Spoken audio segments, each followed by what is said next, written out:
बिस्मिल्लाहिर्रहमानिर्रहीम। अस्सलाम वालेकुम। कैसे हैं किसान भाइयों? उम्मीद करता हूँ बिल्कुल खैरियत से होंगे। आज हम बात करेंगे गंदम के ऊपर सुस्त तेले का अटैक। ये किस वजह से अटैक करता है, हमारा कितना नुकसान कर सकता है, किस फसल के ऊपर इसका अटैक ज़्यादा है और गंदम के ऊपर कौन सी गंदम के ऊपर इसका जो अटैक है वो कम होता है, कौन सी गंदम के ऊपर इसका जो अटैक है वो ज़्यादा होता है और इसे छुटकारा किस तरह हासिल कर सकते हैं। आज हम तफसील से सुस्त तेले के बारे में बात करेंगे। अगर आप लोग नए हैं मेरे चैनल पर तो चैनल को सब्सक्राइब लाजमी कर लें ताकि प्लांट से रिलेटेड जितनी भी वीडियोज़ आ रही होती हैं वो आपको बर वक्त मिलती हैं।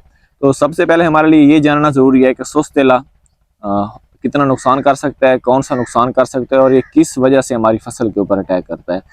अगर आपकी गंदम बहुत ज़्यादा घनी है, उसके ऊपर आपने नाइट्रोजनी खादों का ज़्यादा इस्तेमाल किया है, गंदम को ज़्यादा पानी लगाया है, गंदम के ऊपर ज़्यादातर साया रहता है, मीन के साइड्स के ऊपर ज़्यादा दरख्त हैं, या फिर 15 फरवरी से लेकर 31 मार्च तक मीन के ये जो 1.5 मंथ बनता है, ये आइडियल मौसम होता है सुस्त तेले का हमारी गंदम के ऊपर अटैक करने का, या फिर जो हमारी लेट काश्ता गंदम होती है उसके ऊपर इसका जो अटैक करने का ये आइडियल मौसम होता है। उसके अलावा गैर तस्दीक शुदा इकसाम जिनके ऊपर फंगस का अटैक होता है उसके ऊपर भी इसका अटैक काफ़ी ज़्यादा हो सकता है। तो ये नुकसान कौन सा करता है?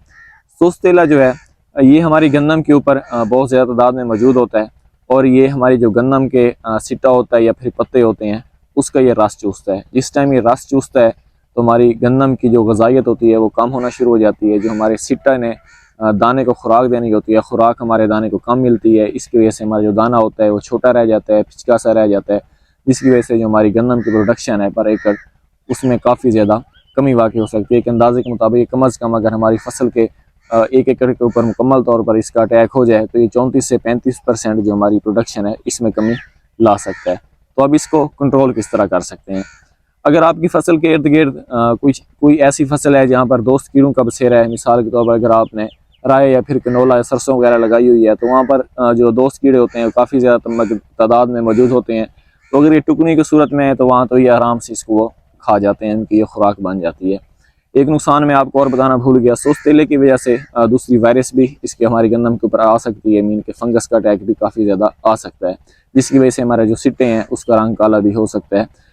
क्योंकि अब हमने इसको कंट्रोल किस तरह करना है। अगर कीमियाई दारा की बात की जाए तो आप लोग नेटम पैरम का इस्तेमाल कर भी इसका इख्तिताम कर सकते हैं, दारा कर सकते हैं, या फिर आप लोग इमेडाक्लोप्रिड का भी इस्तेमाल कर सुस्त तेले से निजात हासिल कर सकते हैं। सुस्त तेला जो हमारी अगेती काश्त होती है, अगेती काश्ता गंदम होती है, या फिर हमारी ऐसी फसल जिसके ऊपर हमने फास्फोरस का, पोटाश का, दूसरे मैक्रोन्यूट्रिएंट्स का, सल्फ़र का, मीन के अगर हमने मुनासिब इस्तेमाल किया है तो फिर हमारी फसल के ऊपर इसका बिल्कुल भी अटैक नहीं होता। मीन कि इसका जो अटैक होता है वो ना होने के बराबर होता है। तो ज़्यादा अटैक इसका वहीं आता है जहाँ पर हमारी जो गंदम की फसल होती है या तो बहुत ज़्यादा लेट काश्त होती है, या फिर वहाँ पर नाइट्रोजन का इजाफी इस्तेमाल जो मैंने आपको पहले बताया, साया होता है, या फिर आपने ज़्यादा पानी का इस्तेमाल किया है, फिर वहाँ पर इसका जो अटैक हो सकता है। तो इसलिए आपको चाहिए अगर आपकी फसल के ऊपर सुस्त तेले का अटैक है तो उसको आपने नेटम पैरम का भी इस्तेमाल कर सकते हैं, इमेडाक्लोप्रिड का भी इस्तेमाल कर सकते हैं ताकि इससे जान छुड़ाई जा सके। वरना ये जो आपकी प्रोडक्शन है उससे 34 से 35% इसकी आप प्रोडक्शन में कमी वाक़ई हो सकती है।